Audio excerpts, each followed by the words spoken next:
A very good afternoon. This is Today on a Wednesday here on eNCA DSTV channel 403. My name is William, last name Lahong. So good to have you on. We are live with you until 6 p.m. on Today. Now, Diepsloot residents have marched to a local police station. They are demanding President Cyril Ramaphosa address them immediately. They've shut down the area over high crime rates. They claim police have abandoned them and criminals have taken over. Manqoba Mchunu has been there since protests broke out last week. Manqoba, what is happening right now? Well, William, I can tell you that residents are still continuing with their protest. They started earlier on in the morning where they had gone to the different extensions, simply shutting down businesses there and calling for those that are operating to shut down and join this particular protest. Of course, they're intensifying their protests following that disappointment from the president's office. They were expecting the president to come to this community to address some of their concerns and expecting a response from the presidency as to when the presidency will be able, or the president will be able to come to this community. But instead, they were given a letter that acknowledged that they'd come to the union buildings and that there is going to be a team of ministers that are going to be deployed to this particular area, tactical teams that are going to be sent to this community that comprises of officials from the 4 different departments that they called for to come to this area. But the residents saying that they were not happy with that response from the president's office, and they took to the streets, had given the presidency 24 hours to respond to their demand, asking, of course, for a proper response with timelines, with time frames as to when the president will be able to come. And Police Minister Pegitele was here in the area yesterday at the memorial of the former CPF chair, John Makula. He spoke to residents saying that they're on top of this issue and that they are still, talks as to when the president is likely to come to this community. But the residents saying that that response on its own is not good enough. So what they've been doing today is literally going around the township, mobilizing more community members to come and join the protest. Them barricading the streets with rocks and burning tires, as well as debris from some of the stores which have also been targeted today. You recall that last week, William, we saw residents taking and targeting some of the stores that they say are owned by foreign or illegal foreign nationals in this community, those that are harboring criminals, those that they say are used by criminals to hide when they want to commit their, dastardly acts here in this community. So this protest, as you can see, is still continuing. Earlier on, the residents marching to the local police station for the second time now to really address the police. They spoke with the station commander of the Diepsloot police station, just articulating some of their issues and articulating some of their frustrations, saying that the police are not doing enough to protect this community. Police are not doing their jobs in this community, and they had then said that they're going to stop burning tires on the streets. But what they're going to do now is that they're going to go and march inside the different extensions. They're going to destroy and demolish some of those structures that are owned by illegal foreign nationals who they really blame for the crime here in this community. So I'm going to get an update just with the community leaders on what's happening. We understand that at 3:30, so the body of John Makula, the former and the late former CPF chairperson, will be arriving here, of course, before it heads to Limpopo, where he was going to be buried this weekend. And we are calling for the community to observe that moment and to remember John and pay tribute to him. Indeed, Manqoba. For the moment, from 3:30 till our former chairperson leave Diepsloot, we'll observe a moment of silence together with the family, as he will be arriving by 3:30, we are told. So we're here now next to his house, where we are. It's not far from where he's staying. So by 3:30, when the mortuary people arrives, we'll be there together, all of us as a community, to observe the moment of silence. Let's talk about the strike. We see that you're back on the streets. We see that you're still targeting some of these shops. No, we're not targeting shops. We're not targeting shops, but we're targeting shops that are on the streets. When we said last, these shops are a problem because during the night, that is where criminals hide. So we are targeting them. We're demolishing them. Every shop that is on the street that during the night criminals are hiding, we're demolishing them. We're not targeting foreign shops.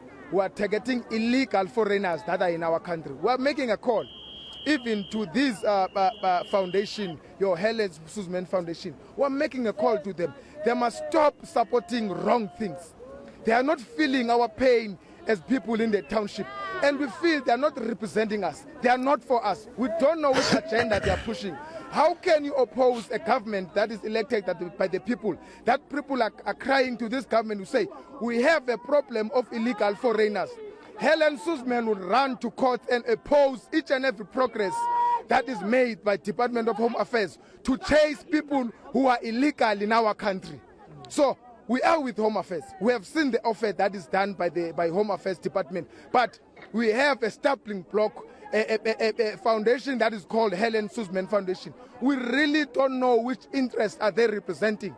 So as people of Diepsloot, we are going to intensify our protests that call for a president to come here together with 4 ministers that include justice, that include human settlement, that include home affairs, that include police. So indeed, we are intensifying our strike today. We are not stopping.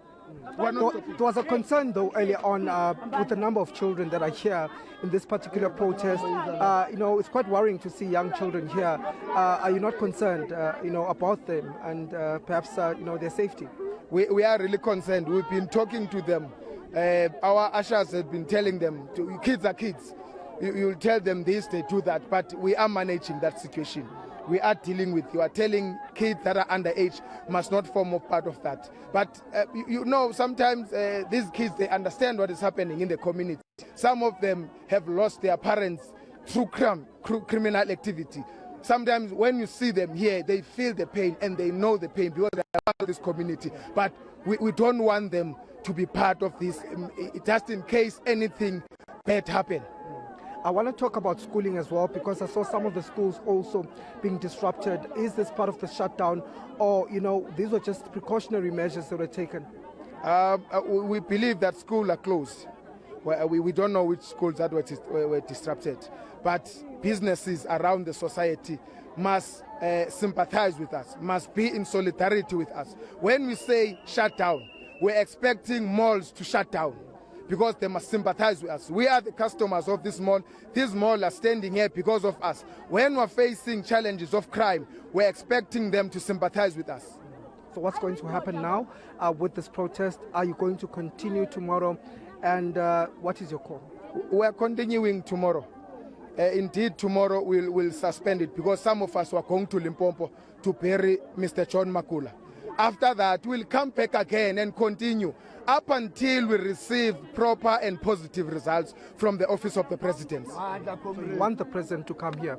We want the president to come. We compromised, Manqoba, during last week when we were in the Union building. We went there to say we want the president to come here.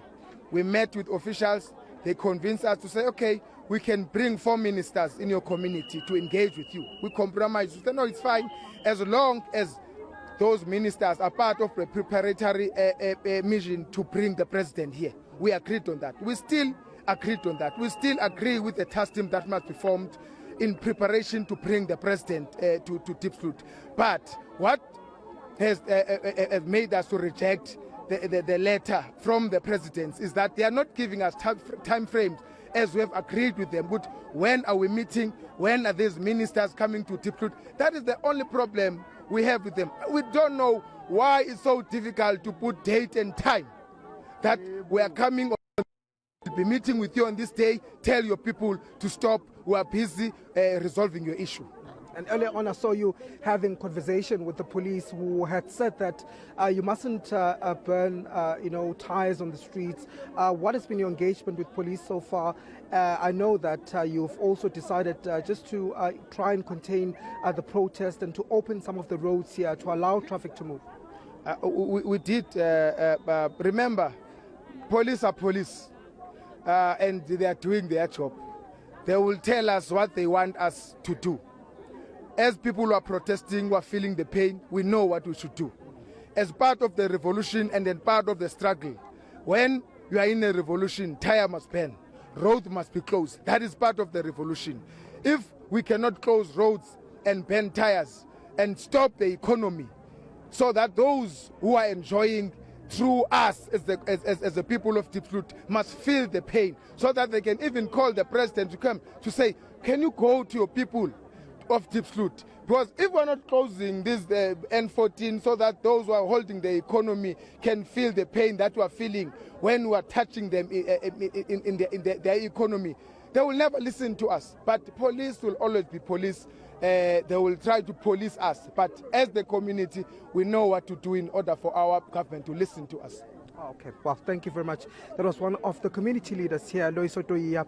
There's also some residents who want just to speak on how this is all affecting them. Mama, ufuna ukukhuluma uphatheke kanjani mama, ikuphathe kanjani icrime sinjani simo? Yazi ngifuna ukubuza la eDiepsloot ne. Kuntshontsho amabox la ne. And then number 9 kuntshontsho amabox we-electricity, and then thina seyabaqashi and then asina abomastand, uyabona. So yizigebengu lezi mama ezihluphayo. Igebengu lesi esihluphayo, and then abantwana bayalahleka lapha eDiepsloot. Okay. All right. Those are just some of the issues. The lady saying that it's not only people that are targeted, but also infrastructure, electricity infrastructure that has also been stolen. Some of the boxes that have been stolen by the criminals that leave community members here in the dark for many hours and days. And of course, that then easy for criminals to pounce on community members here in this area. So it's all about the issue of crime in this community. When they spoke to police earlier on at the Diepsloot police station, they said that the reason why they're here is because of the rampant crime in this community. So the protest is still continuing. The tensions here are still quite high, and emotions quite high also among residents here, who say that they are not going to stop with this particular protest. They are hoping that the president is going to come to the area and listen to their concerns.